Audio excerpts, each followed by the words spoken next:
Welcome to another episode of the Transfer Portal Podcast presented by No Context College Football. I'm your host, Dylan Rubin King. We have a jam-packed show for you. It's the Week 1 recap podcast. We have so many games to talk about, so many storylines. It's just been a really fun week to finally get back to some college football.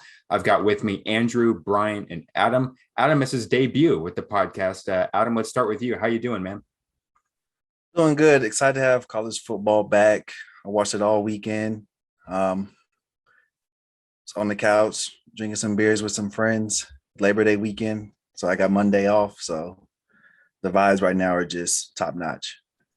Really doesn't get any better than that. Brian is also making his pod debut. He's done an interview with us before, but this is his first time on the pod, fresh off of having a baby not too long ago. Brian, how we doing? As well as you can, with the newborn for sure. But I'm doing great. I'm excited. I know it's been a long time coming for me to get on here. I've been obviously very busy with the baby, but I'm excited. And there's the best time of year. This college football's back. I've watched as much football as I could. Luckily, the baby sleeps a lot, so I can get some good games in for sure. But I'm very excited for what's to come for sure.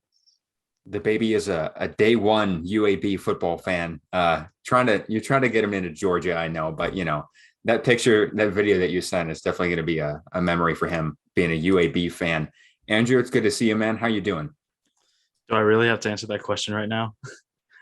I'm in pain right now, man. But I'm happy that college football is back. If we're gonna step away from the two games that I was so sorely disappointed by, it was a very enjoyable weekend. Saw some of the highlights when I got back from the game last Saturday.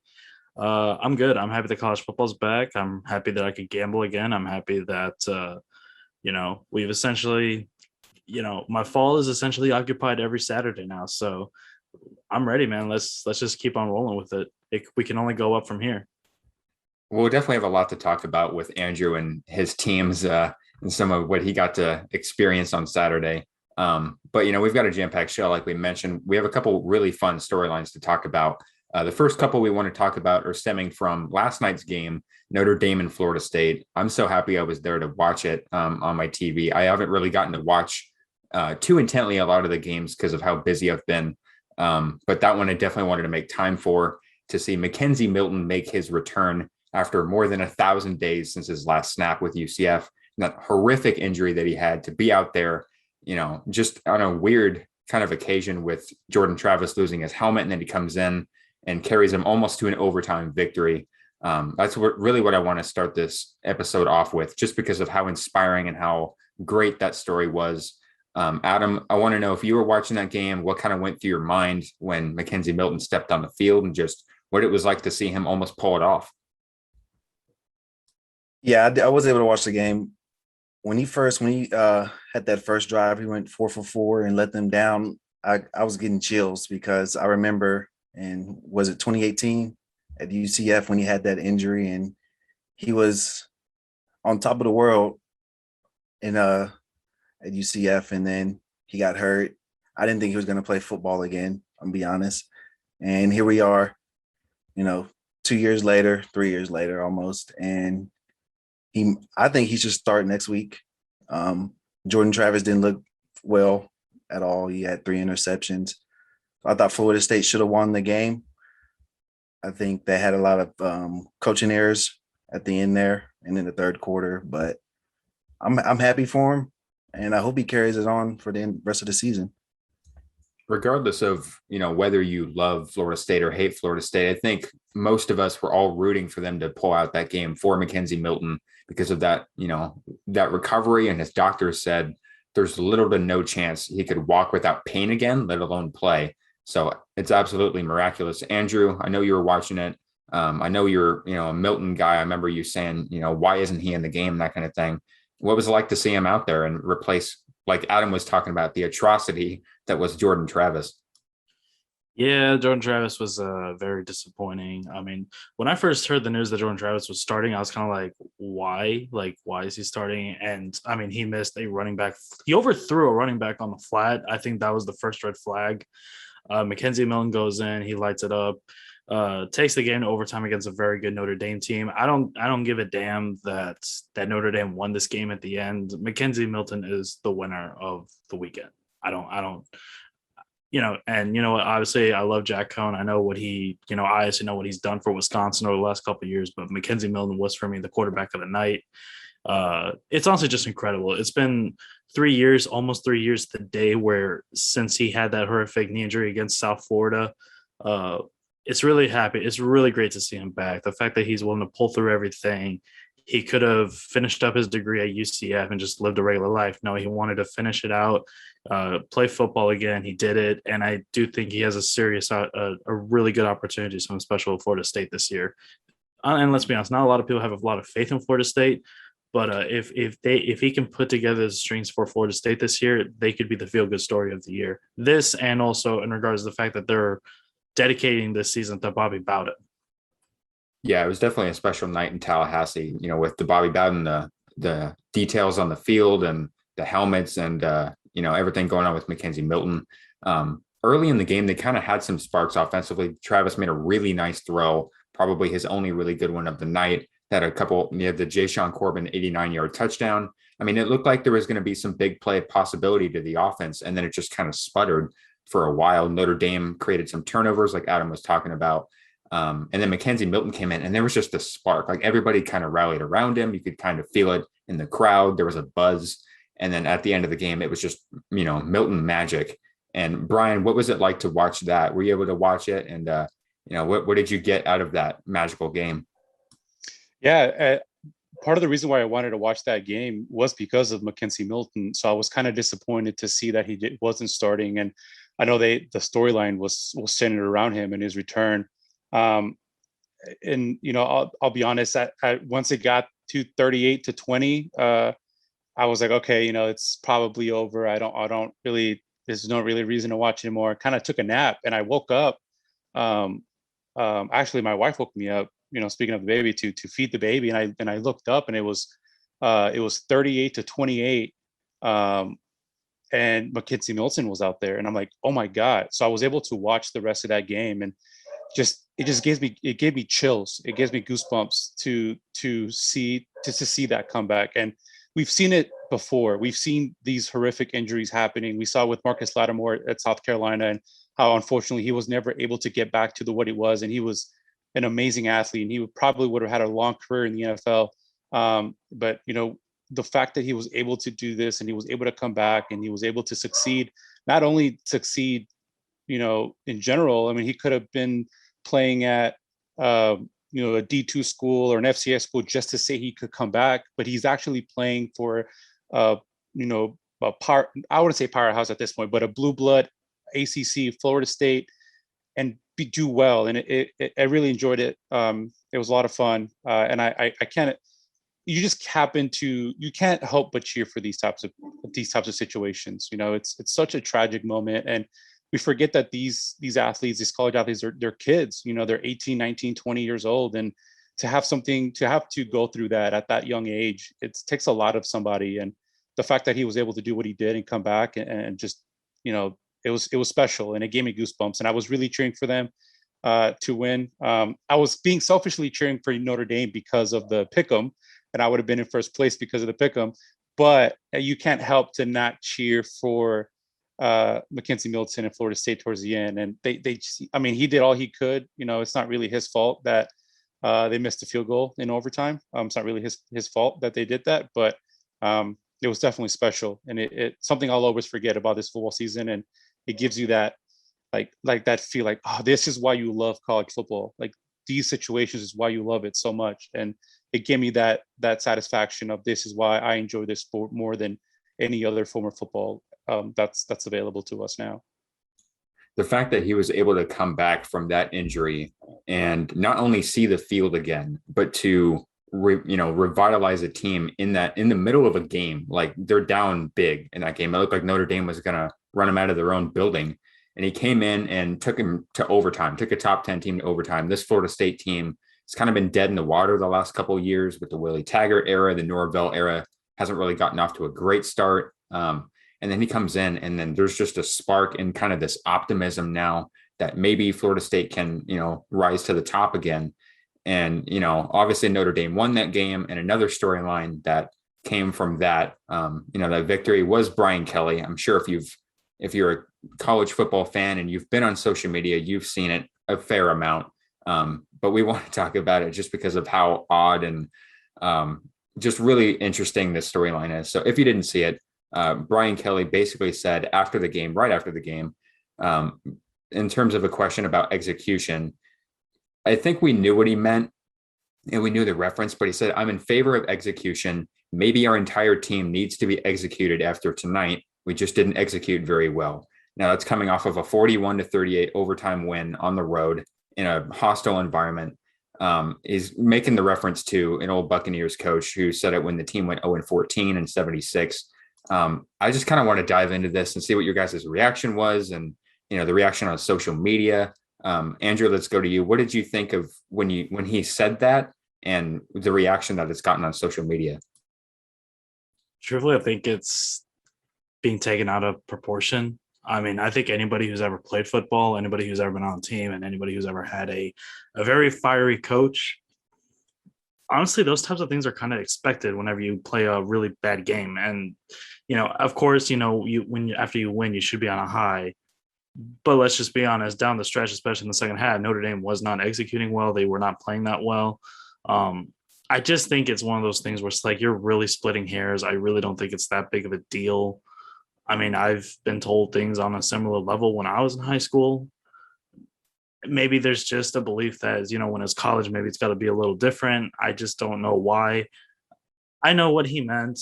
They just need a kick in the ass. They just need to go back to the film room and look at what mistakes they made. Truthfully, for me, that's really all it is. I do think it's a completely taken out of proportion situation. I remember 2 years ago about Tom Izzo for Michigan State basketball. I mean, he was being very fired up towards his squad, and it got pretty viral on social media. And I kind of looked at it like anybody who's ever played football, basketball, or any major sport, that's honestly expected. It's just the way that I personally view it. And it ain't the first time either. I remember how long ago it was. It was earlier this week when Trent Dilfer, he's out there coaching high school football now. And like, he's being very fired up because one of his players was being disrespectful towards him and he threw a helmet on the ground. I mean, that's what a coach is supposed to do. He's supposed to be fiery. He's supposed to, if you're a strict coach, I mean, and if that's your nature, that's honestly expected. So I honestly don't even think it's really that big of a deal. Yeah, I definitely think one of the biggest things that most people were talking about was the timing of it and how like it's coming, right after a game. Like everybody's just getting off the high of this game. It's immediately after it ended. It's still prime time, and it's just kind of like, why would he say it then? And I definitely think it was overblown too, kind of the reaction to it. But Adam, what's your take on like the timing of it? Did you think that was like, maybe he should have kept that in the drafts, or like, what did you think there? Yeah, when I first heard it, I was kind of taken back. I was like, okay, that's a bit dramatic, but I agree with Andrew that it's definitely being blown out of proportion. We've all heard worse if you play any type of sport or anything, but I do think that this is not something that you can really say on national TV, at least not right now. Do I think that that's fair to him? No, but that's just how the climate is. So I think if you're a head coach of a big time program like Notre Dame, that you should kind of be a little bit more self-aware, I guess, of what you say, because I know that college coaches, they're going to show that video to recruits. I don't necessarily think that it'll hurt them in recruiting or anything like that, but it's just one of those things you just don't want to have against you, I guess. Yeah, that's definitely a really interesting take on it. I didn't really think of it from that perspective, but things like that when they talk after games, with me, when I watched it, I didn't even take it in that context. Like I was watching it and I thought he was talking about like, just executing the plays of the game. Like it completely went over my head as I was watching it. I must not have been paying too close attention, because I think if I would have watched it again or more closely, I probably would have also been taken aback a little bit as well. But Brian, what did you think of this? Obviously Brian Kelly was talking about after the game, how he was kidding. It was tongue in cheek. He was making a reference and he was flipping out about, people taking it seriously and that they're crazy for taking it seriously. Like, what did you think of the reaction to it? Yeah, Mina Kimes from ESPN she tweeted about it earlier. That I kind of definitely agree with. She said, this Brian Kelly thing is just peak 2021 stuff. Bunch of people mad about the possibility of other people being mad. Very few people are actually mad. Everything is culture war. It's also boring. And I agree with that. It's kind of like, and not everything has to be taken to such a pedestal and be taken so seriously. And I understand we live in a landscape that it's very fluid, it's very tender, with all the different issues going on, whether it's a pandemic, whether it's politics, not to go down that rabbit hole, but it's just, we're very tense right now. And I think people are just trying to find something to be upset about. And was it the right thing to say? Maybe not. Was it something that is a deal breaker? Should he be fired? Should he really be canceled for that? I mean, no, he didn't say. It's obviously he's not saying his players should be killed. Like, that's obviously not what he's saying. Nobody thinks that's what he's saying. I think that's what Mina is mentioning here. Like, nobody really thinks that. Like, nobody's really upset about that, but people are upset about the possibility of being upset. And it's just, it's kind of, it's kind of dumb of a storyline to be involved in. But at the same time, you kind of have to watch what you say nowadays, and that's just the landscape of where we live, and what you see on TV, and what the way people react to things. You have to be careful to what you say. At the same time, you put a microphone, I wholeheartedly believe this 100%, that if you throw a microphone in someone's face after a high, stress, high anxiety, high adrenaline situation, whether it's on either side, losing side, winning side, whatever the case may be, you're going to say things that you probably don't mean. And it happens a lot, when a team loses, or in post-game interviews, the reporters ask a question, the players or coaches react to it. We saw that Nick Saban interview with Maria Taylor a couple years ago. You kind of have to take it with a grain of salt. That's probably not what he meant, and not just move on. It's ridiculous that it's a big deal. But he is an adult. They're professionals. They should know better. But at the same time, it's really not a big deal, and everybody should just move on and pay attention to the real story, which we just talked about, like McKenzie Milton and a great game on the first Sunday night of college football. And that is being taken away by this, non-story. It's just unfortunate, in my opinion. Yeah, that's a really good point. I mean, the thing about post-game interviews and conferences and stuff like that, I've always felt the exact same thing. Like, from a journalist perspective, I've always felt like, you should watch the questions that you ask as well, that could result in, such a question or such a answer like that. Because she mentioned specifically execution, and I guess Brian took it upon himself to make that joke at that time, which, the internet took and ran with. But, I think one coach that could definitely watch what they say when a mic's in front of their face is Dabo Swinney, but we can talk about that another time. But speaking of head coaches, one of the big news that came out today and has kind of developed over the week is Randy Edsall, who announced earlier that he would step down at the end of the season because UConn, is the dumpster fire that it is. But today it came out that the school and him have decided mutually to part ways immediately, and that they're going to promote Luis Spanos, who's the defensive coordinator, to the interim coach. Now, I know probably not a lot of us follow UConn football too closely, but Edsall is their all-time winningest coach. Back in 99 to 2010, they won 70 plus games, went to a Fiesta Bowl. They did a lot of good things in the Big East. They had 7 winning seasons out of 12, I think, that he was their head coach. And since then, they're 6-32, and they're just at the bottom of college football right now. Brian, what's your reaction to this news that, hey, I'm not going to retire at the end of the year. I'm going to do it now. Like, what, as from a player's perspective, how do you take that if you're on the roster? And, just overall, what's your reaction to this? Yeah, it's a situation where it's kind of a catch-22 at this point. Obviously UConn, they're not very good, and they haven't been very good. this isn't, his first stint at UConn obviously was very, very different than what it is now. And the writing was on the wall, and you can't blame somebody for, admitting to say, hey, you know what, this isn't for me. I'm definitely not helping the program, and I'm going to walk away from it. Now, from a player's perspective, it could be looked at as he's quitting. He's quitting on his players. He's quitting on his team. And I wouldn't be opposed to that thought either. If I was probably in that locker room, I would think the same thing too. Say, hey, I can't just put my name in the transfer portal and go play somewhere else next week. That doesn't. We have to stay here all year, and we have to play this out. Why do you get that liberty to be able to walk away from it now, when we're stuck here and we have to continue playing? It's just a sense of pride. As a player and as a coach, it's two different mindsets.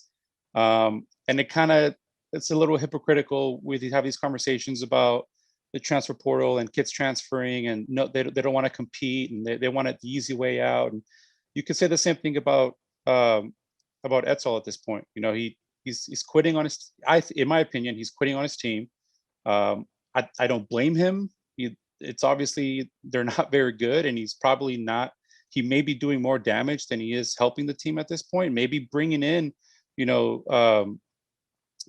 somebody else in to try to change the culture, try to change the momentum of that program. But it's not what have you done for me before. It's what you do for me lately. And at this point, it's not a lot. So I think everybody just washes their hands with this. Let him step down, let him finish out the season, and just kind of start to build something new, because they can't continue. They couldn't continue this way. Like you said, I haven't even thought about you. I've honestly, there's been times where I forget that UConn has a football team anyway, because they're just so bad. And you just for the benefit of both parties, I think this is the best thing to do. As a player, it's definitely a punch in the mouth, and it would definitely rub me the wrong way for sure. Well, out is Edzal, in is Lou Spanos. Lou Spanos has had a really long career in football. He's won a couple of Super Bowls with the Steelers as an assistant linebacker coach. Went with the Washington Now football team as a linebackers coach. Was a defensive coordinator at UCLA for a couple of years. Went with the Titans. He was an analyst with Alabama in 2018 and has been with UConn since 2019. There's really nowhere you would think to go but up for this UConn program. Who was terrible in 2019, didn't play in 2020, and I was off to a horrendous start in 2020. So, Andrew, my question to you is, how do you think the incoming, coach, what is the mindset? What is the culture that you have to build at a program that's really at rock bottom? I mean, you can't get negative wins in college football. So literally the only way you can go is up from here. I mean, in terms of like having to rebuild it, I don't even know how you can rebuild it, Does UConn? I mean, I remember you and we were sitting here a couple of weeks ago, maybe last week after UConn lost to, when they lost 45-0, I believe it was, whatever the scoreline was, and we essentially said, like, should they consider going to FCS at this point? I mean, it's honestly should be a serious consideration. Idaho did it. Why can't UConn do it at this point? At this point, it's just a situation where like it has to be a complete reset. I don't even know how you can handle recruiting at this point. I mean, would you rather go to an FCS school right now, or would you rather go to UConn? That's a serious question that needs to be taken into. If you can go to, let's say, like a North Dakota State or the current reigning national champions in FCS, Sam Houston State, if you're good enough to play for that, why wouldn't you play for them instead of, UConn? You know what I mean? And if it's about, maybe draft stock, I mean, play 1 or 2 years at those schools that I just mentioned, and then see if you can get your name into the transfer portal and maybe play for a bigger D1 school. I mean, I just do not understand why. I just don't know how you can even rebuild this program. I really do not. Is it logistics? Is it recruiting? Because I'm going to be honest with you, New England, that whole New England area, it is not a recruiting hotbed right now. I don't think you can convince people from Texas, California, Georgia, Florida, California, these recruiting hotspots. How can you convince them to go to Connecticut right now? At this point, they're just going to have to recruit based on their current location. People that are, players that are going to want to stay close to family and still say that they're playing D1 football. And I think that's just essentially the way that you're going to have to do it right now. You may, they're currently an independent. They're no longer in the AAC. You might have to look into joining one of these lesser conferences right now. Look into like a Sun Belt, maybe. I mean, Sun Belt, a UConn and a Sun Belt does not make sense, but maybe a Conference USA, just something to at least get your name in there. Just get yourself into a conference right now.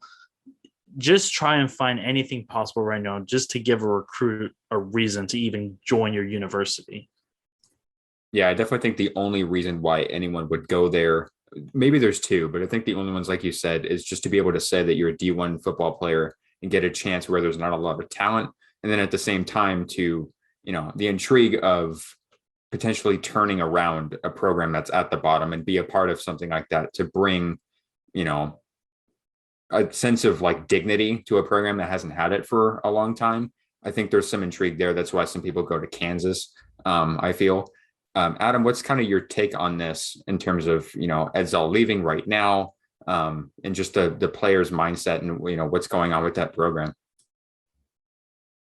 As a player, and even if I was a parent of a player, I would be entering my name in the transfer portal as soon as possible. I feel like that whole football program just needs a complete rework from the top down.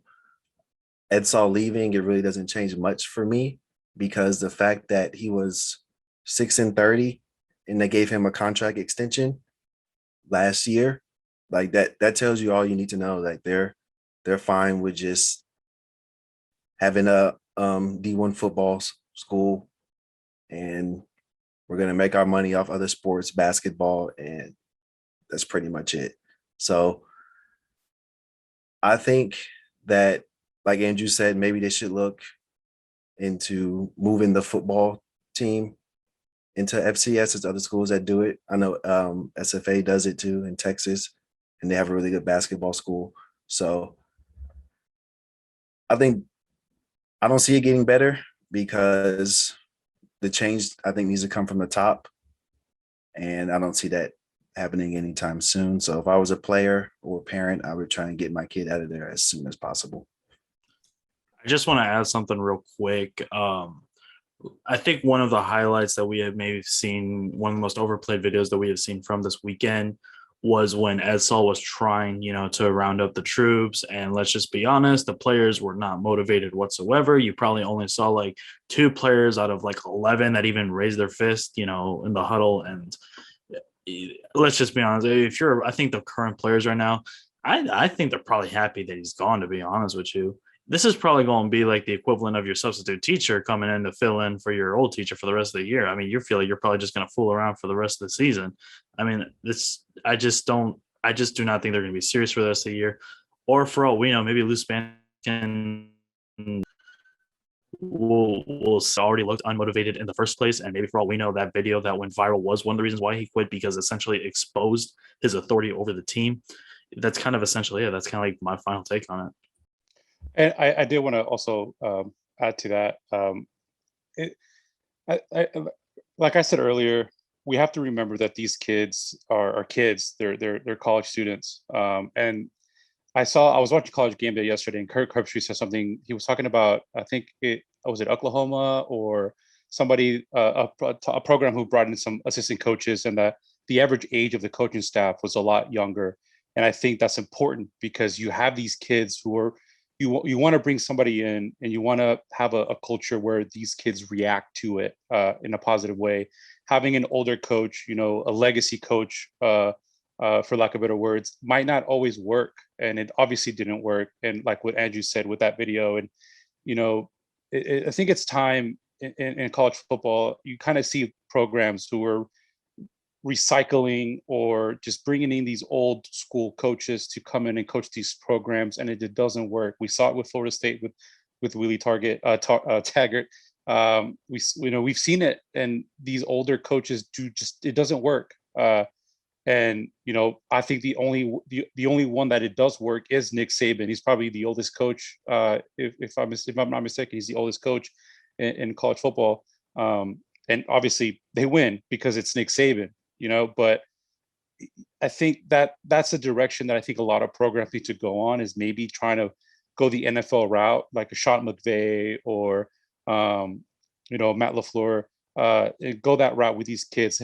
Bring somebody in that they can relate to, that can build around, that they can really rally around, and push these kids to kind of reach that next level. And when things are tough, they can be able to grind out of that instead of just giving up and moving on. So that's kind of what I also thought about the whole situation as well.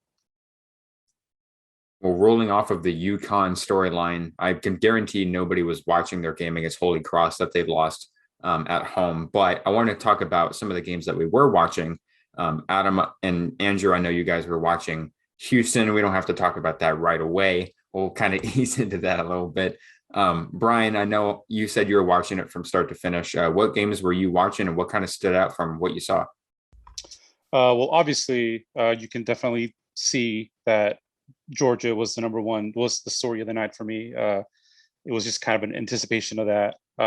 Early on, I really gravitated towards Wisconsin and Penn State, and that grind that game went on. It was definitely interesting to see both defenses pretty much play well, and both quarterbacks struggle a little bit, and that was definitely an interesting game to watch. I did start watching Alabama, Miami, and man, it just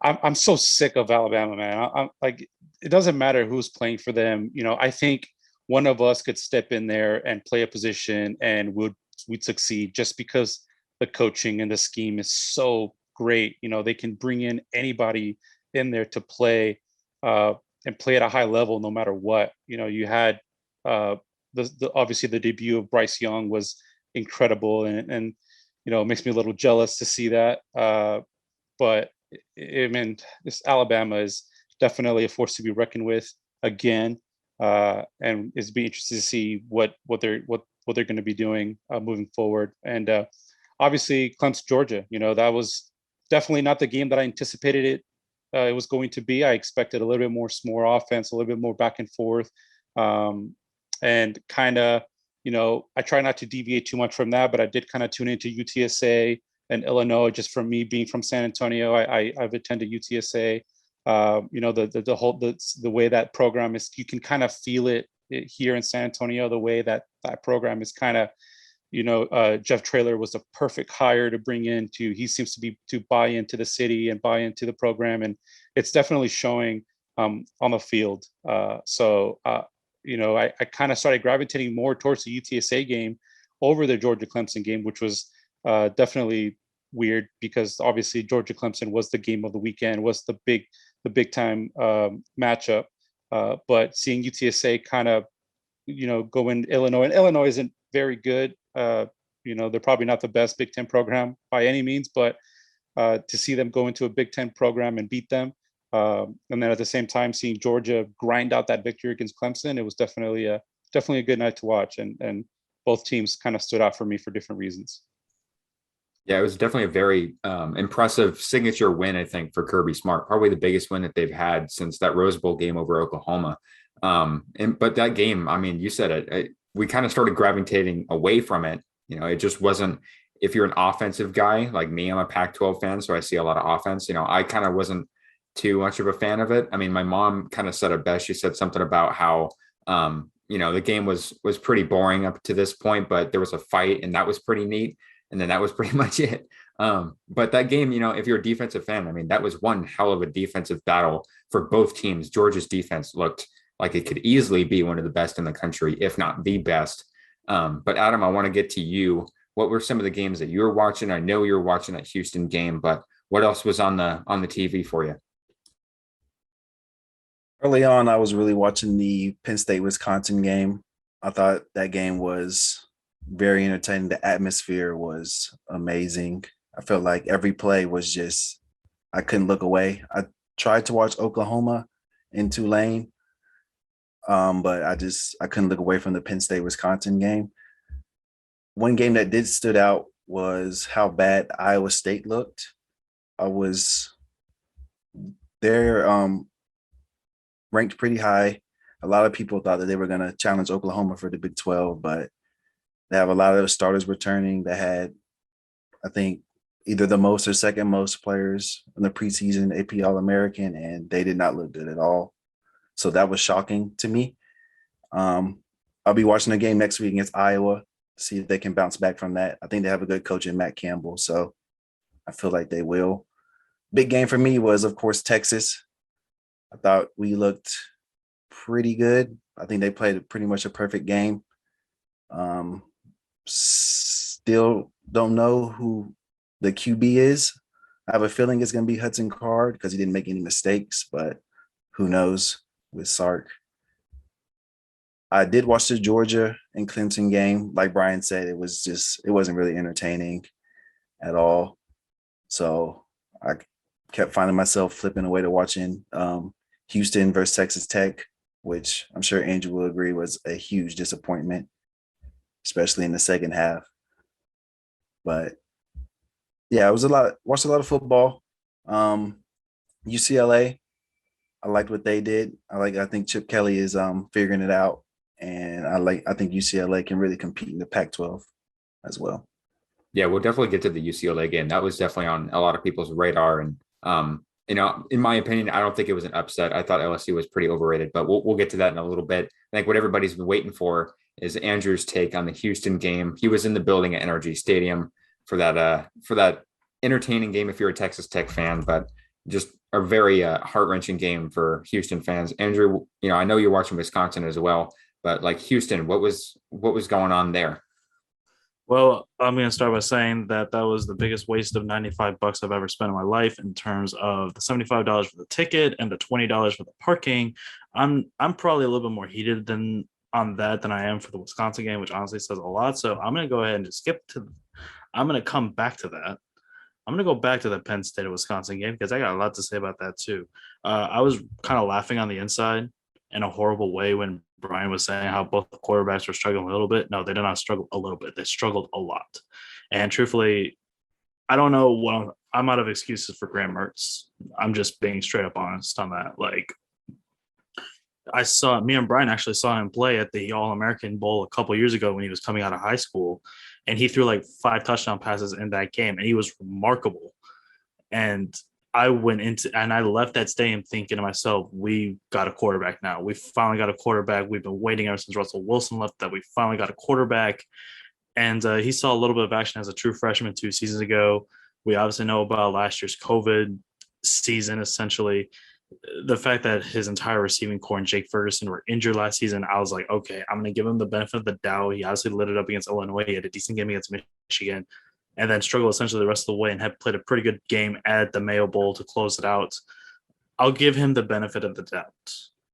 But for this game, I'm out of excuses. I don't have anything. He had a fully healthy receiving core. He had Jake Ferguson, who made an incredible catch. They went 1-4 in the red zone. 1-4 in the red zone. He fumbles 2 handoffs. He's overthrowing receivers. He's got 2 extremely talented receivers that have been there, that have essentially been a mainstay in the offense since they were freshmen, in Kendrick Pryor and Danny Davis. Danny Davis made a great catch, a life-saving tiptoeing catch. And Jake Ferguson, who for me is a top 4 at worst tight end in the country, to him to overthrow these guys, I just don't understand it. What part of this offense that he's been part of for 3 years now does he not understand? When does it? And this is a Penn State defense that doesn't exactly return the most amount of defensive starters either. This was a very young team. Like, what is it? What was Graham struggling with? He struggled with absolutely everything. 0-0 at halftime. It's almost inexcusable. I will give a huge shout out to Chez Mellusi, the Clemson transfer. He put up over 100 yards. I think he's going to be Wisconsin's running back 1 for the season, so I'll take that as a positive. But as far as Mertz, man, he's got all these NIL deals. He's got his own clothing brand now. He's done commercials in the Madison area. What are these companies paying him all this money for if he's not putting on a good image for the university? Because as of right now, I saw somebody in the Wisconsin media asking the other day, if you named every quarterback for Wisconsin that's played a meaningful snap since Russell Wilson left or since 2010, they win that game against Penn State. And I thought about it, and I was like, you know what? He's very much right. I will take Joel Stave, who was absolutely terrible at his worst.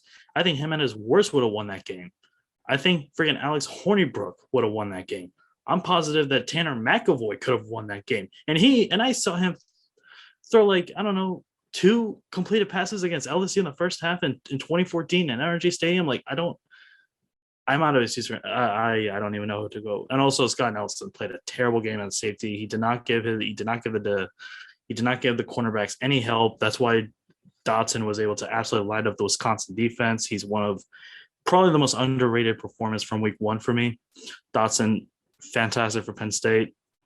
As far as Wisconsin goes, they're 0-6 in their last 6 games against top 25 teams.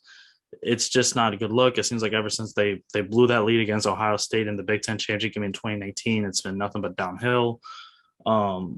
So after that game was over, I did switch on and off between Alabama and Miami. Once Alabama started breaking the brakes off, I was like, all right, well, we already know how this is going to go. And it went exactly how it went, exactly how a lot of people went. So then I ended up switching to Iowa State. And Iowa State, Iowa and Indiana and Iowa City. And Iowa completely manhandled them. They won 34-6. They did exactly what they want to do. They played Iowa football. They played ground nose. They controlled the line of scrimmage. They looked really good. And as of right now, in terms of division leaders after week 1, Iowa's the biggest winner for me. I think they got the biggest step ahead of Wisconsin. Now on to that Texas Tech U of H game. Oh, man. So I did leave around halftime of that Iowa-Indiana game and did go to NRG. Really wasn't a whole lot going on, but got to my seat, and Houston, Clayton Tune was running the ball by himself really well. I was shocked about that. And Houston essentially controlled the entire first quarter. They went for an onside kick after their first touchdown, which shocked the whole stadium. And they took the 14-0 lead, led at halftime 21-7, and then completely capitulated. 38-21 final score. And guess what? I didn't even see the last touchdown by Texas Tech because I already left the stadium by then. That's how bad it was. And Clayton Tune's just another guy where I'm just like, I just do not think he's that guy anymore. I tried defending him also. I just do not think he's that guy anymore. And Carr, he had a couple good runs. Tune had a couple good runs. Nathaniel Dell, he did have a really good game. He had 80 yards. He was probably the best receiver honestly, in that game, period. I think he did have the best game among all of the receivers. Actually, no, hang on a second. I didn't even notice this. Eric Azuma-Kanma had 179 yards receiving. Didn't even notice that, but it was just embarrassing on U of H's part. I just thought it was – every UH fan that I spoke to afterwards, they were essentially down. They didn't have any positivity. They had nothing nice to say about Dana after the game. They had nothing nice to say about Clayton after the game. It was embarrassing by defense in the second half. They allowed 17 in the third quarter. They allowed 14 in the fourth quarter. Nobody really had anything nice to say. And once again, the mood in Houston right now is down. And that's kind of the best way that I could put it very nicely. I think a lot of people went into this season thinking that they were going to be a good team. And as of right now, it's not a good start. And in all honesty, I'm not even going to be overlooking Rice next weekend. I'm truthfully not going to be overlooking Rice because guess what? At least Rice kept it competitive against Arkansas in the first half. So that'll be another game I'm going to. We'll see how that goes. Houston, Wisconsin, you are not on my nice list for week 1.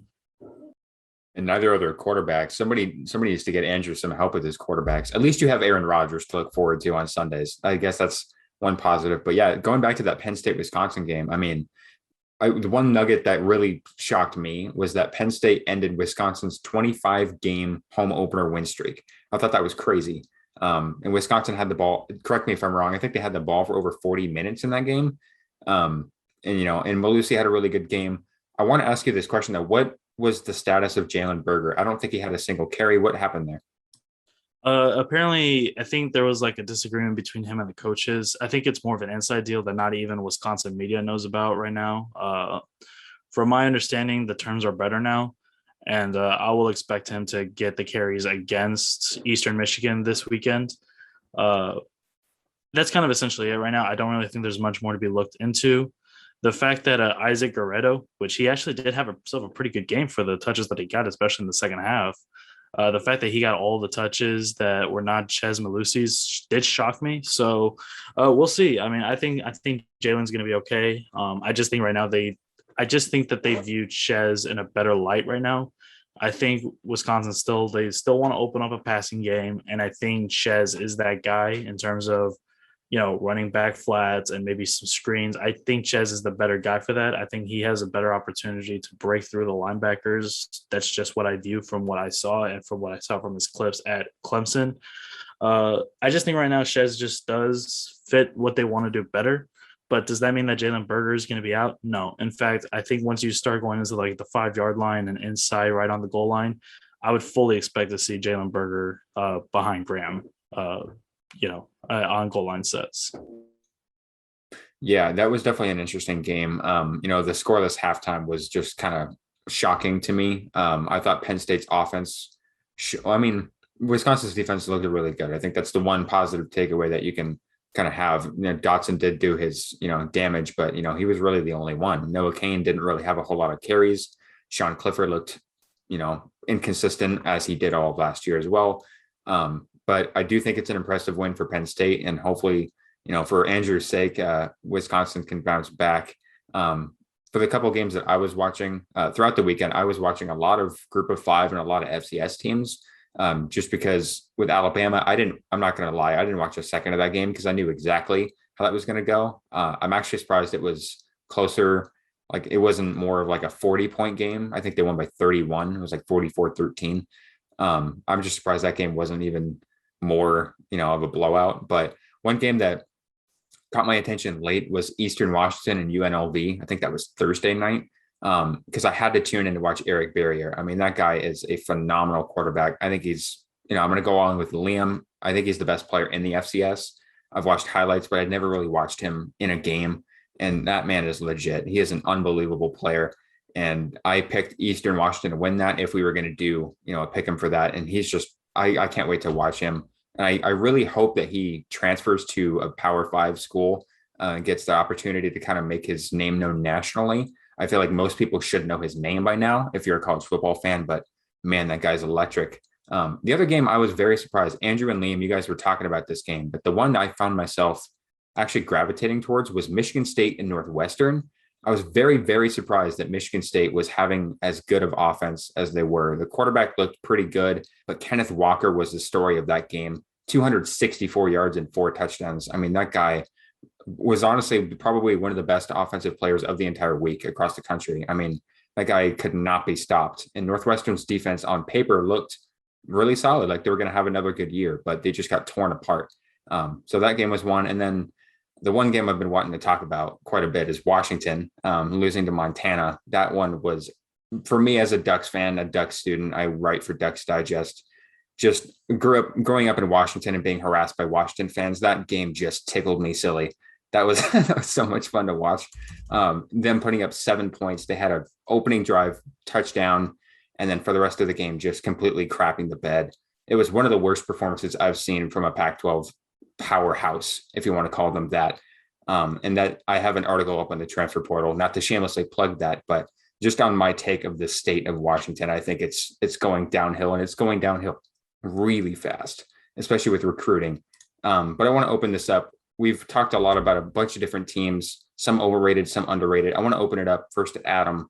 Who are some teams that coming into the season you had higher hopes for? You talked about Iowa State, but maybe some that are a little bit overrated. Maybe it's a little early to say that, but who are you kind of let down by this weekend? This weekend, I was let down by Iowa State for sure, but I already talked about them. I was also let down by Oklahoma. I think Spencer Rattler, I think he'll be fine. From what I saw, he's going to have good numbers and, the Lincoln Riley offense and everything. But the Oklahoma defense, for some reason, they can never figure it out on the defensive side of the ball. They force a lot of turnovers, but if they're not turning the ball over, the other team's going to score. That's pretty much what it seems like. And it's been like that for years now. I think they have a good defensive coordinator and Alex Grinch. So I don't know exactly what the problem is. I know this year, a lot of people were ranked with number 2 in the preseason. A lot of people were picking them to, play Alabama or Ohio State.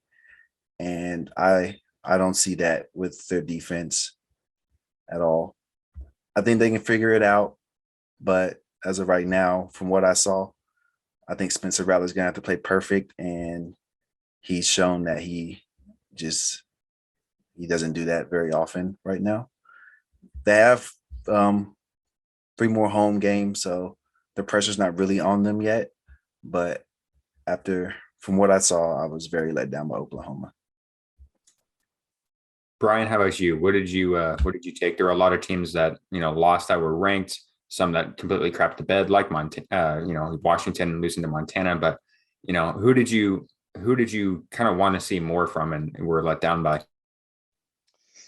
I mean, there's a couple of answers to that question. A little bit more of a obvious answer will be Miami. It just seems that Miami gets ranked really high every year almost, and it just seems that every year they get put up against any other ranked team and they just completely turn over and swaddle up like a little baby. I just don't understand. I mean, they've had so many opportunities with when they hired Mark Richt, they had a chance there, and they had that. They had that amazing win against Notre Dame that a couple years ago and completely demolished Notre Dame. You kind of saw like, okay, this team is legit, and then they went on to lose. I forgot who they lost to the last game of the year, right before the SEC championship game. They lost to I can't remember the team they lost to, but they got upset, and it just sucks the wind out of their sails. And it just seems that every year they have that loss, where they just obviously they played number 1 Alabama, so you got to take that with a grain of salt as well. I really didn't think Alabama would be that good, and it just kind of asked the question: was Alabama that good, or was Miami that bad? And the trend line of the last few years, I just think Miami just doesn't show up to big games very often. They have their one signature win every once a year maybe, but other than that, they really don't do well against top ranked teams. Another one is I kind of want to talk about Clemson a little bit. I know it's Clemson and it's an easy answer, but I think that this isn't Trevor Lawrence Clemson, and I think we have to kind of have that conversation where it's okay for them to have an off year. I'm not saying they're going to have an off year. Obviously, they played Georgia, and it was a closer game, but seeing that offense play, DJ, I don't even want to try to pronounce the last name, but he just didn't look that comfortable. Obviously, Georgia had a lot to do with it, but DJ did not look very comfortable out in the pocket. He didn't look like I think it's gonna be a work in progress. He's gonna have to work a little bit harder than what people anticipate him to be. They kind of anticipate him to come in and just pick up where Trevor Lawrence left off, kind of a Bryce like a Bryce Young is doing at Alabama, and just go full sailing ahead. I've seen so many rankings, even a couple of people in our rankings for the transfer portal ranked DJ top 5, and I've seen so many people put them in the Heisman conversation. And this is his first full year starting, and even last year in the 2 games he played last year weren't very impressive. They lost to Notre Dame. He had to have that comeback against Boston College, where they almost got upset to them. So I'm interested to see what I think they're a little underwhelming to me. I thought that they would definitely go out and play a lot better than they did. Obviously, Georgia had a lot to do with that, and I'm kind of curious in that same sense to see what Georgia's really about after that matchup.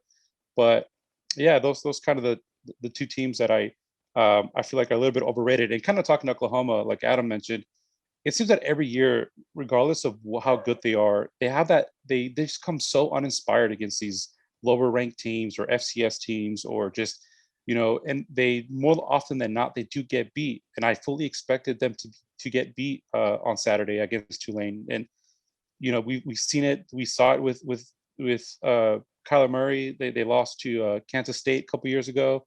I think they lost to them last year as well. They on that late field goal. So they always come out against lower ranked teams or not very good teams uninspired. And I think that has a little bit to do with Lincoln Riley. I think he needs to kind of treat every game like it's the a Big 12 championship game, and I feel like he may be having a hard time getting his players motivated for these types of matchups. So I'm a little, I was kind of disappointed in seeing that, especially with Spencer Rattler being a Heisman frontrunner, Heisman candidate, potential first overall pick in the draft. You can't lose. You can't win by 5 points to Tulane. I'm sorry, and a displaced Tulane at that, who just went through one of the one of the worst tropical storms in we've seen in a long time, and you can't do that. I'm sorry, you just can't come out there and perform the way they did and let them be that close, especially in the game. So that's kind of what I took away from my underwhelming performances. I think Tulane deserves a lot of credit. We talked, I think the headline is definitely Oklahoma, and they still scored 40, but gave up 35. I think Tulane played a phenomenal game against one of, on paper, the best teams in the country, given everything that they've gone through. I mean, that was super impressive. And I think a lot of people are going to take notice of what kind of team they are and can be. One of the teams that I thought was overrated coming into the week, and now especially think is overrated, is LSU.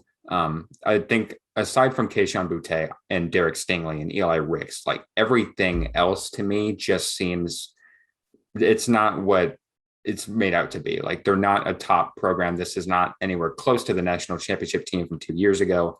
I just think Ed Orgeron does not have this team in a place to get back to that level really anytime soon.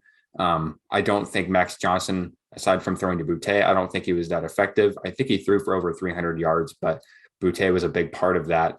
UCLA looked really good on both sides of the ball. I like the pressure that they put on Max Johnson. Zach Charbonnet picked right up where he left off. I think he's averaging like 13, 14 yards a touch so far this season. He's been phenomenal. DTR still did not have a great game. I think he only threw 16 times, but completed 9 passes for 260 and a touchdown or two.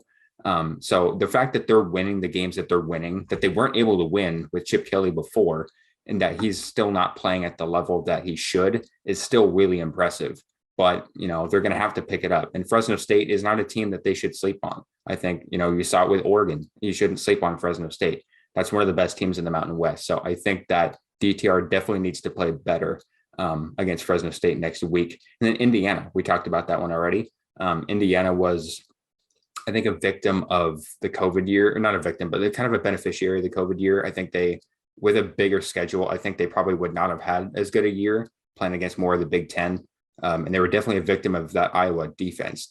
Iowa's defense looked even better, I think, than it did last year. And Michael Penix looked really bad. I think he just looked really rusty and just not sharp whatsoever. I really hope that he can turn it around, because obviously the injury was tough for him. And, the future is really bright if he is healthy, but, he just looked terrible. And another one that, I'll take responsibility for is West Virginia. I had West Virginia kind of being as a potential New Year's Six bowl team, and they lost to Maryland right out the gate. Offensively, I think they turned the ball over a bunch, had penalties, just didn't look efficient. The defense kind of got torn apart by Maryland, and Maryland is not held in high regard as a team that's going to score a lot of points. But Tagovailoa, his receiving core looked really good in that game. I think Maryland could be a sleeper. Maybe that's an overreaction. Maybe they could get back to bowl status, but West Virginia, I'm sorry to the fans that I built up some hype for your team and called you a New Year's Six team, because I guess that's just not going to happen now. But let's talk about underrated teams. Tulane is definitely one. Andrew, who are some teams that you maybe kind of slept on a little bit? Is it Texas Tech? Is that one to start? You really want to be on my bad list for Christmas this year, or what the hell's the deal here, man? I mean, so I want it on record that you skipped me whenever you were talking about the underwhelming teams. So appreciate that. My bad. I would have said LSU anyways, and it would have been for the same reasons that you literally just said. It was literally just carbon copy from my mind. I don't really, in terms of like underwhelming teams, this just feels like kind of harsh, but like first half, Ohio State against Minnesota, Stroud did not look good. He almost looked like Graham Mertz out there. Yes, I mean that the worst way possible. Okay, now that sounds very disrespectful, but it was just incredible to see, like, he had 2 of the best wide receivers, and it took until halftime for him to finally realize like how to utilize them correctly. I don't think there was really anybody out there that I really said like, oh my gosh, I have such a high hopes for this team, but they were just really. Wait, you're talking about teams that I thought were bad going it that were going to be good, correct? Okay, there we go. That makes sense. Uh, really, I mean, I would, like I said, I would dominating Indiana the way that they did. That did shock me. I thought it was going to be a lot less scoring game. I thought it was going to be like a 24-17. I mean, to that kind of thing. But the way that they were able to dominate, I think Iowa right now is essentially my favorite to come out of that Big Ten West to face Ohio State. I actually had a lot of hopes for this team, and they proved me wrong. They proved me right. I'm sorry. Brian already talked about him. UTSA. I think UTSA, they got a phenomenal squad this year, and it's not just Sincere McCormick. Uh, Frank Harris, he put the ball on the dot. A left-handed quarterback wearing the number 0 is just honestly just awesome to see. And Jeff Traylor, I really do think he was the guy when UTSA first hired him. I was like, he's got a bit of an unknown background, so we'll see. He's got him on a good spot. And for those that watched my gambling stream with Liam, I did pick UTSA money line to beat Illinois, which was correct. I think that Illinois win against Nebraska was so. It was the first game of the year. So just the fact that it was the first game, I just think it just got that little extra media attention, a little bit more of an overreaction. I do not think Illinois is that good. I think UTSA, the fact that they're a program that have only been around for like 10 years now, and for them to get this win is honestly really impressive.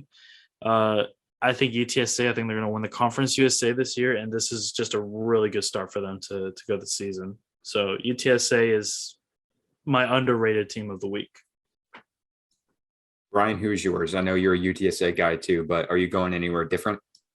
I wasn't. I was gonna stick with UTSA as well. I think that they have an amazing program, and like I said, Jeff Traylor has been, really, really, really done an amazing job with that program. And he said it that the number one thing about it is that the talent level in San Antonio is so underrated that he can basically cherry pick as much as he wants because, you don't really see a lot of San Antonio guys going up to UT or going to Texas A&M or anywhere else in the country and really succeeding. We had Georgia actually had a 4-star receiver from San Antonio join us a couple years ago, and he literally never saw the field. He entered the transfer portal, and I think as of today, he's still unsigned. So it's really unfortunate, but back to the point. Yeah, UTSA looked great, and I really enjoyed it, and I think that they're going to be an amazing team, moving forward. And I hope that could build momentum and kind of turn into kind of a TCU type program where, they were just constantly good and worked their way up and found themselves into a top 5, Power 5 conference. And, they've had some success over the last few years. I know being under the UT banner and being a kind of a sister school to UT might kind of hinder them a little bit, because I don't think that University of Texas at Austin is going to be very happy with UTSA possibly, kind of taking recruiting away from them. So I'm sure that'll be a little bit harder to do. But I'm excited for them. Another team too is we're literally watching it right now is Ole Miss. Matt Corral looks as good as advertised. That he's probably one of the top 5 quarterbacks in the country. They're putting a beating on Louisville at the moment, and they're going to be a fun team to watch. I'm very interested to see what they're going to do moving forward against a lot better teams. They still have to play LSU. We saw what LSU did, so they still have to play Auburn, Alabama. So we'll kind of see what they do against those types of programs. But I'm really liking what I'm seeing so far. And lastly, Virginia Tech. I don't know. I meant to mention this about the underwhelming teams. It's North Carolina. They can't get out of their own way. They always have that type of game where they lose and they kind of can't get over the hump of being one of those top programs in the ACC. But a lot of credit goes to Virginia Tech, man. They, the atmosphere, the Enter Sandman, and the way they came out with a lot of energy, and it was really fun to watch. And it's been a little bit since Virginia Tech kind of was a good football team or a great football team, and a lot of fun to watch. And it was a lot of fun to watch to see Virginia Tech go out there and beat probably the best quarterback in the nation, and a team like North Carolina, a top 10 team like North Carolina. And that was fun to watch. So I'm kind of interested to see whether it was a fluke, was it just being that their first game of the year and having that adrenaline, having the fans back, and we'll have to see what happens there. But I was really impressed with Virginia Tech for sure.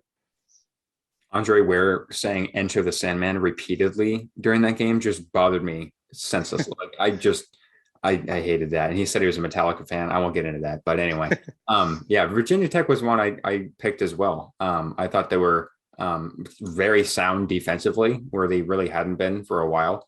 Offense looked, okay. I mean, Braxton Burmeister is not a guy who, is probably going to chuck it down the field too much. He had some nice throws, but I'm not super. I don't value his ability to be like the main guy, a program changing guy. But overall, I really like Virginia Tech as well. Adam, who was your team that kind of surprised you a little bit? I was surprised I was going to pick Virginia Tech. I thought that coming in, I still think that Sam Howell is one of the best quarterbacks in the country. I don't think he has much help around him, especially on his offensive line. Virginia Tech was pretty much getting pressure with a 3-man rush most of the game. So I thought that was really impressive from them. I do love UTSA. I think UTSA is the unofficial school of the transfer portal. So I like what they do. One school that they're ranked high, but I don't hear many people talking about is Cincinnati. I think that Cincinnati has potential to run the table. Their schedule is not very hard. They play Indiana, I think, in 2 weeks, and we saw how they looked against Iowa. It's a big game in October against Notre Dame, but I wouldn't be shocked if Cincinnati beats them and they go undefeated. I watched him, Desmond Ridder. I thought he played a perfect game. So I think Cincinnati is someone that shall keep an eye on.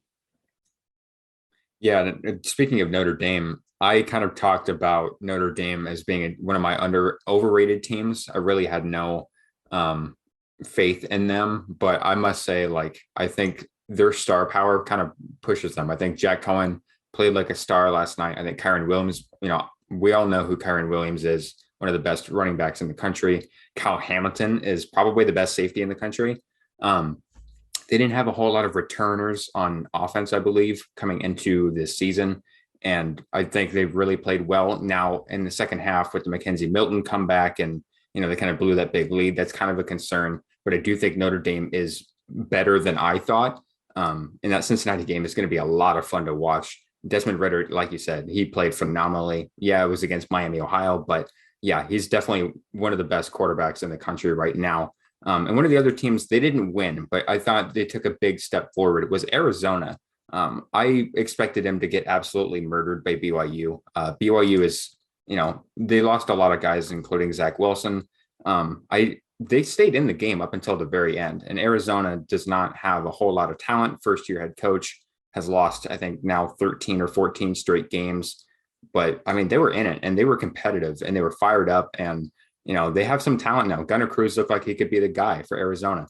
So I'm pretty impressed by the way they performed. I don't expect them to have that great of a season. I think they'll probably still finish in the bottom of the Pac-12 South. But I think they took a big stride, and I think this could be a year where, maybe they kind of take that step forward a little bit. But I want to kind of skip ahead to a subject that some of us are very passionate about. And that we've kind of seen today during this Louisville-Ole Miss game. If you're listening to this, we're recording this during the Ole Miss game. Targeting is kind of a big subject, hot subject right now in college football.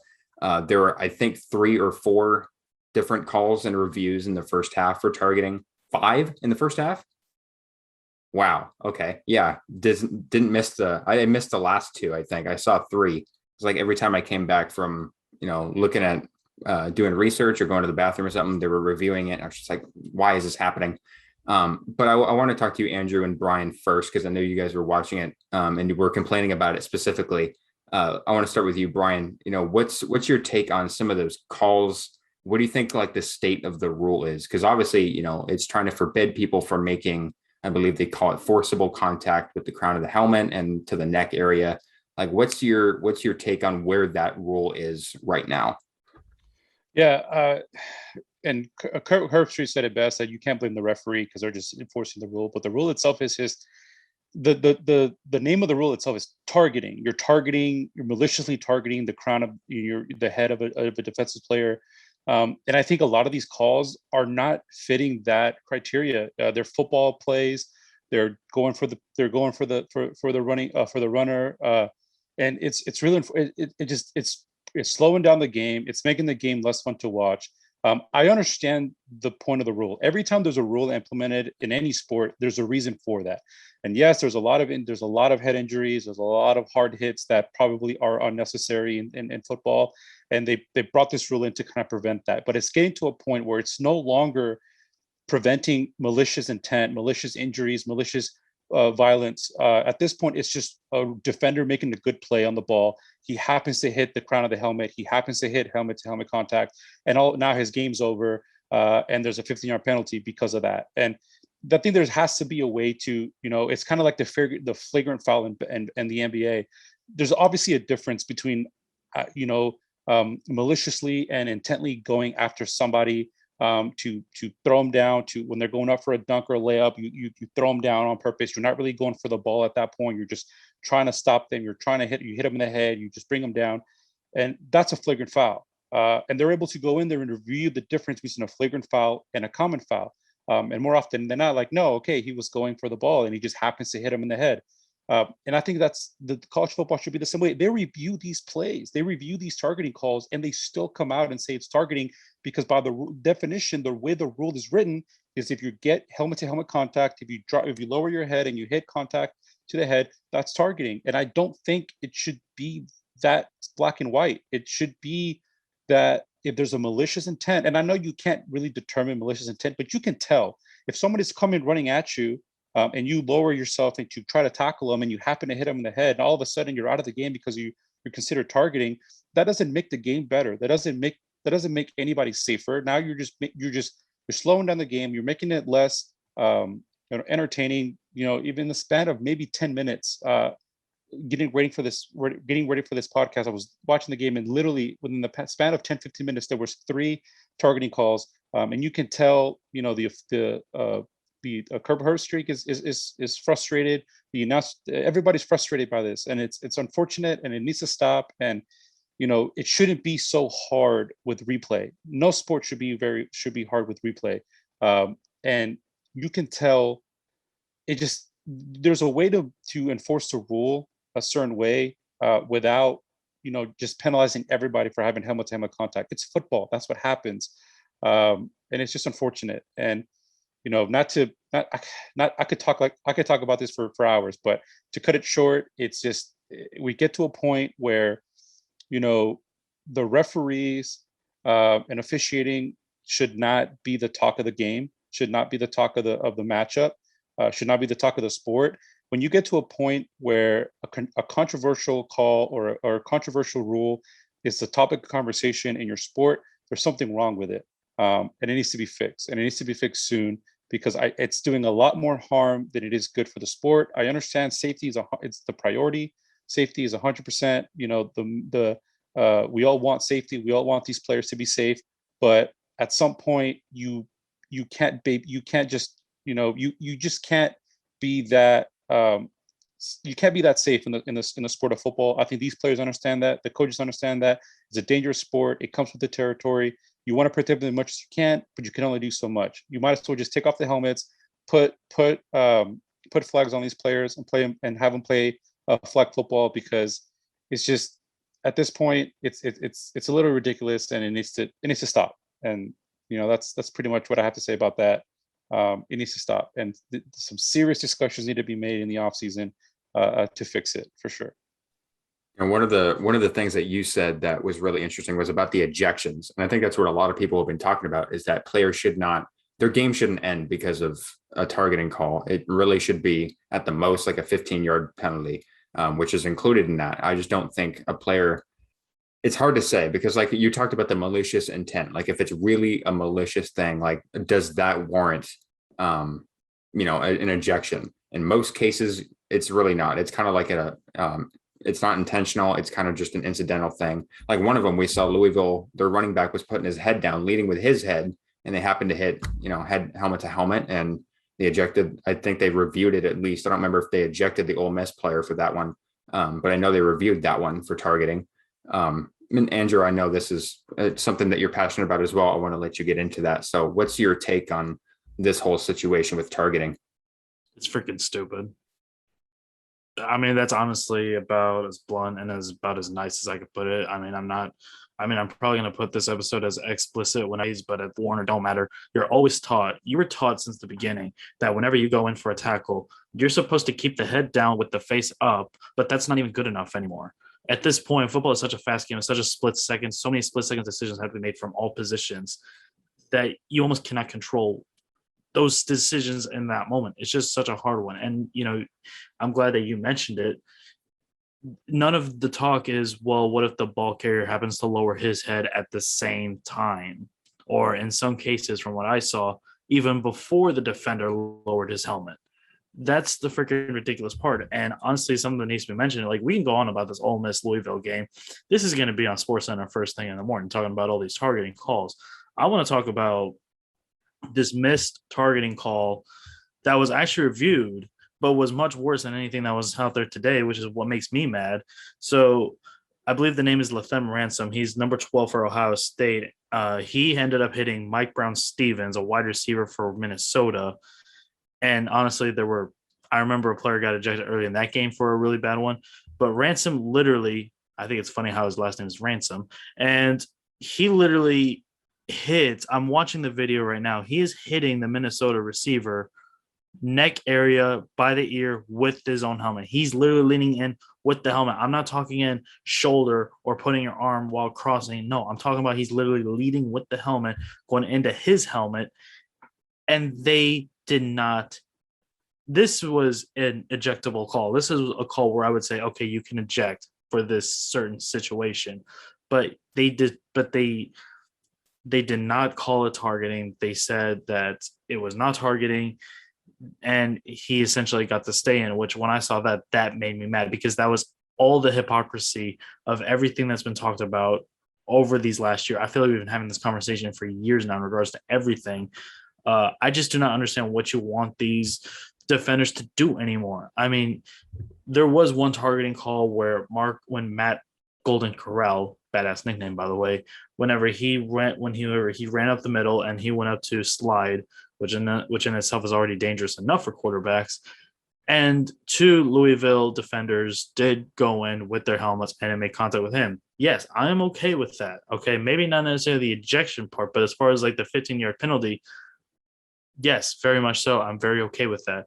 But I remember a couple minutes before the half ended, there was a kickoff return, and one of the receiving blockers, he did go in helmet first, but it was not in a targeting way, and he had to block one of the kicking team's tacklers, and he got ejected for it. And I was like, you got to be freaking kidding me! Like, I don't even understand what you're supposed to be doing as a defender anymore. If you're being brought up on Pop Warner middle school or high school, if you are a so-called athlete to where you can play multiple positions, why would you even stick as a defender anymore? At this point, why would you even stick as a defensive player? Go out there, get your receiver. Guess what? You get the money. You're probably more protected than any other position, maybe besides quarterback in this game. It's just so stupid to me anymore. I don't understand what you want the defender to do. It's not a matter of not only is the targeting call stupid, I just don't even know what you're supposed to do. I legitimately feel bad for these defenders. I mean, the only thing that I can think about is what are you supposed to do? Just grab inside the shoulder pads at this point? Going across the body, that's going to result in targeting this time. And it doesn't even have to be towards the helmet. I've seen it when it gets called on shoulders or on the numbers of the jersey. I just do not understand what we're even supposed to do. And Brian said, have a conversation on this on the offseason. I already tweeted about this earlier during the game. Have a conversation on it this week. Do it tomorrow, all right? Because I'm pissed off about this. Yeah, and I think there's an interesting point, there's the way that football is taught, since we're kids, you're taught to tackle a certain way and kind of Andrew brought it up. Like, what else are they expected to do? Like, do you want them to grab them by the shoulder pads? And even that's a penalty. You can't a horse collar tackle or something like that. What? Only if it's from behind, but like I'm talking like from like the front of it. Yeah, no, I understand what you mean. No, I get it. So like, what else are they supposed to do? You can't teach a 19-year-old kid who's been learning to play football his entire life how to tackle a different way and it just be natural to him. I think you might even cause more injuries by teaching people to tackle unnaturally or try a different way that they're not used to being able to do to tackle somebody. And then they end up getting hurt because it's unnatural to them. They don't know, they're not comfortable with that tackling form. And they might hurt something else. It might tweak their knee or their shoulder or whatever the case may be. But yeah, I mean, I agree with Andrew. You should have the conversation as soon as the 000s hit on this game. The NCAA needs to have a conversation with the conferences and come up with a way to fix this rule. And the last thing I want to see is an All-American linebacker, be ejected from the college football playoffs because he tackled somebody a certain way, and we've seen it happen. We saw it in Clemson. I forgot who it was last year or a couple years ago in the championship game. He got ejected for targeting over a questionable call, and you're just ruining the game. You're not letting the players play. You're not letting the best players on the field be on the field, and it's just unfortunate. And the solution, it should be a penalty. You know what? If you don't like helmet, fine. Call it a penalty. Don't eject it for the rest of the game. Or if you do want to eject somebody or suspend somebody, suspend it for the half. Maybe if it happens midway through the first quarter, suspend it for the rest of the first half and then let them play in the second. Or if it happened, regardless of, it could be a half foul. If it happens at any point during the half, they're suspended for the rest of the half. They're good to play the second half. Or if it happened in the second half, they're suspended for and then the next game they're good. Or something like that. It's just to suspend to eject them for the rest of the game. It's just ridiculous. You're taking so much away from the game, and you're slowing it down. And you can have the conversation about a lot of sports. We have the conversation about baseball and how they're unable to get any calls under replay right. And it's the same thing. You're literally going to replay for this, and it can't be this hard. And you can easily say, okay, that was not a malicious act. That was definitely just trying to tackle the running back or whoever's the player with the ball. And like we mentioned earlier, like Andrew mentioned, when a quarterback slides and he gets elbowed in the face and his helmet pops off and flags go flying, that's different. That's a different rule. And you can have a different rule for that specific reason. If you're giving yourself up, if you're going to the ground, you should, you can teach players not to act that, not to, dive for their heads or try to tackle them. It's college football. You can't even run. Once you've touched the ground, it's a dead ball. You're unable to pop back up and run regardless if you're touched or not. So I understand that. But you can separate the rules, have two separate rules, have two separate penalties. One is for malicious intent, get them out of the game, eject them, whatever you want to do, 15-yard penalty, whatever the case may be, but then have like a roughing call or maybe like a targeting one. And I know before, a couple years ago, we had targeting one and targeting two. Targeting one was 15-yard penalty, but they don't get ejected. Targeting two, they get ejected. Now it's just one targeting call. They merged the two. They made the worst one out of the two, the universal rule, and you don't even have targeting one anymore. I would like to see that come back maybe. Okay, yeah, it was helmet to helmet contact. That shouldn't have happened. 15-yard penalty. Let the kid stay in the game and move on from that. But it just has to stop, and the conversation needs to be had. And like Andrew said, they need to be had as soon as possible. I don't expect the NCAA to make a radical change midway through the season or 1 week into the season, but it definitely has to be a conversation about it, because you don't want you just had an amazing weekend of college football, and you don't, like Andrew said, you don't want to wake up tomorrow, turn on the TV, and they're not talking about Clemson, Georgia. They're not talking about Penn State, Wisconsin. They're not talking about Oklahoma. They're not talking about North Carolina. We're talking about targeting calls. And like I said, when the main discussion of your sport is an officiating call or a something that has to do with officiating, then you're doing something wrong as a sport, and that needs to change. It needs to change as soon as possible. And I'm going to stop talking because then I'll go on forever. Adam, I want to get to you before we wrap this episode up. We went a little long, so if you're still listening, I appreciate it. But Adam, what's your take on all this stuff? Yeah, I agree with what Andrew and Brian said. That the whole targeting, how they handle it, it just seems lazy. They're trying to make the game safer, so I understand, but it seems like they just threw the rule out there and they're going to take it out of the referee's hands. So I kind of like what Brian said. They should have kind of like what the NBA does with their flagrant 1, flagrant 2 situation.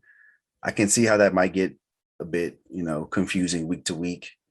I think the NFL had that same problem with face mask a lot. They used to. So they got rid of the whole face mask rule where it used to be a 5-yard penalty or a 15-yard penalty or something like that. But I saw 2 targeting penalties in the Penn State game and the one in the Miami game. And I thought both players shouldn't have been ejected. If you want to call them 15-yard penalties, that's fine. I understand, like I said, they're trying to make the game safer, but I feel like they're just doing it. They're hurting the defense.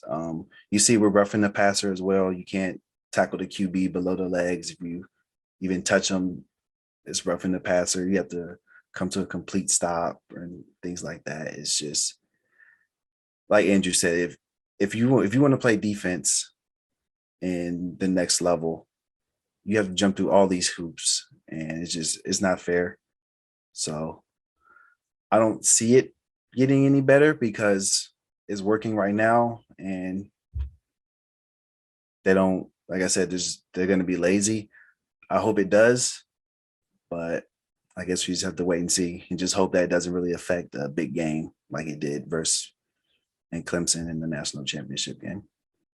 Yeah, you brought up a really good point about the roughing the passer. It kind of feels like deja vu. How we talked about, I think it was 2017 or 18, with the NFL and the roughing the passer and how you're supposed to bring down the quarterback where you can hit him. Clay Matthews had all those. Andrew, I know you remember all those dumb roughing the passer stuff. I mean, it's kind of bringing back those memories for me, and I definitely hope that it changes soon. But yeah, it's definitely just a really murky. It's a murky situation for college football. Like targeting has always been, like you said, we get it. It's trying to save players from getting, serious head injuries and trying to, keep them in the game and all that stuff. Like I totally get that. But, at the same time, I think there needs to be something done and something done very quickly because, it's just stalling the game at this point. Like the big thing is you want to get money, you want people to tune in, but like when you're stalling it with countless reviews, I mean, it's turning people off. I mean, I don't know. It's kind of the same thing with baseball and basketball. Like it's just review after review. And like, what's the point of watching this if the refs are just going to control how everything goes? So Andrew, it looked like you wanted to say one more thing. We don't really have to go too much into it at all, but like I just want to make a quick note. I forgot which game it was, but there was one game where they called a roughing the passer call, and when I looked at it, the reason why they called it roughing the passer was not because of the hit itself, but it was because of driving into the ground. That's just another thing where it's just like same thing. It's just how we're taught. I mean, you're just taught to follow through.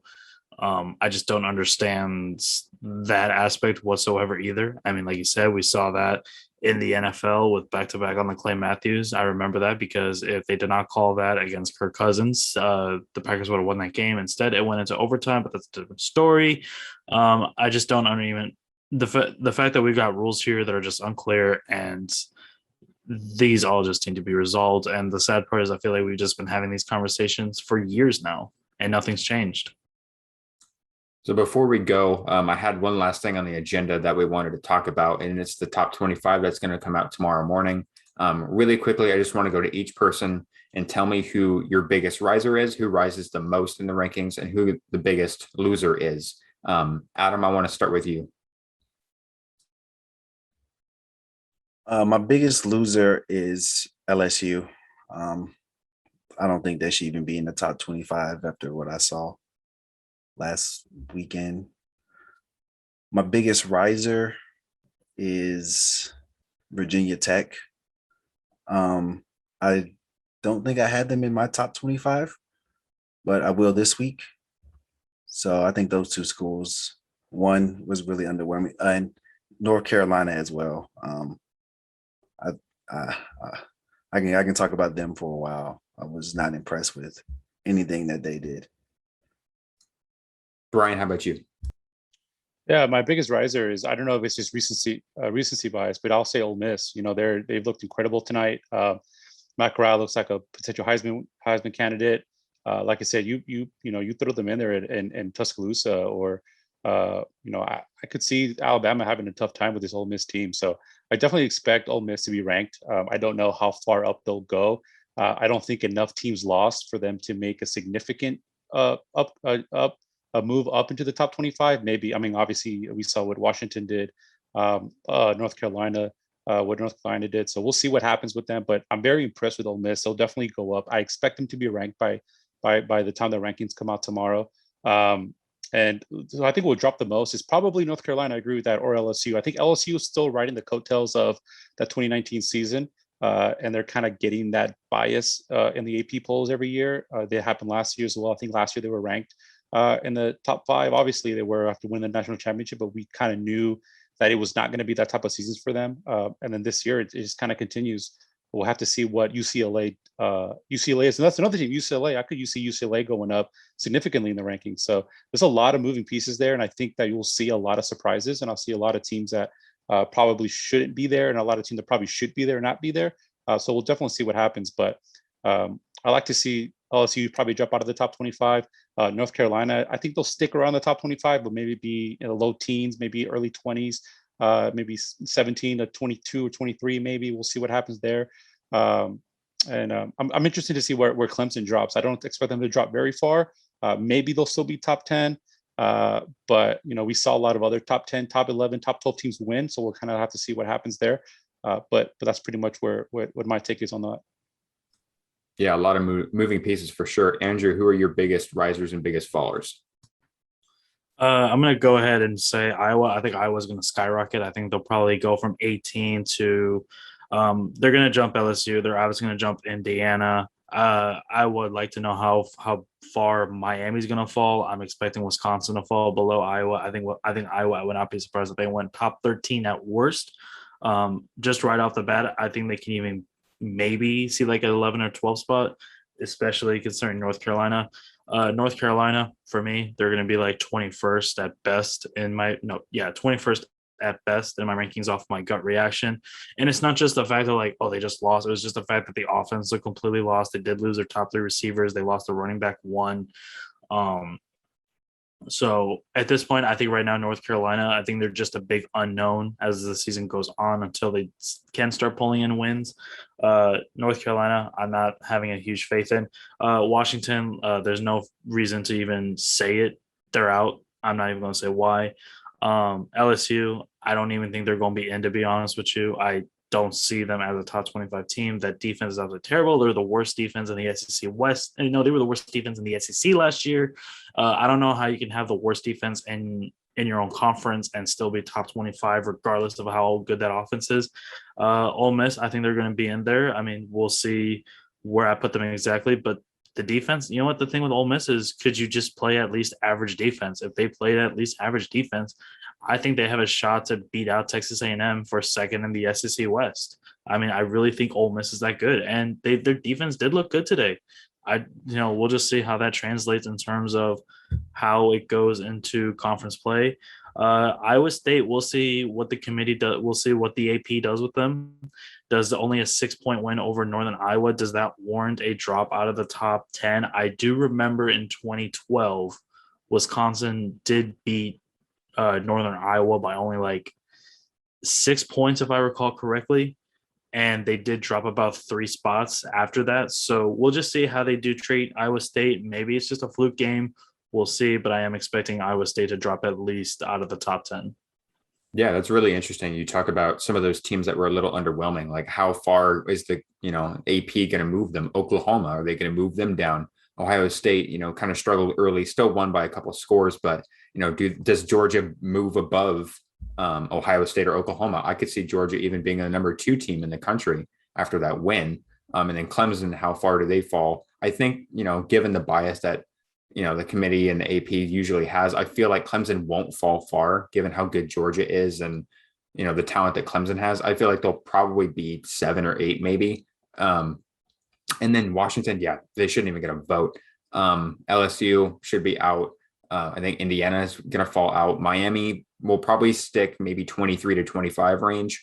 That's kind of a steep fall, maybe top, 2021 area. But I think the biggest riser for me is UCLA. I could see them being above 20, maybe even top 15. I could see them in like the 17, 18 range. Because like Brian said, there were a lot of teams in that, 11 to 20 range that lost.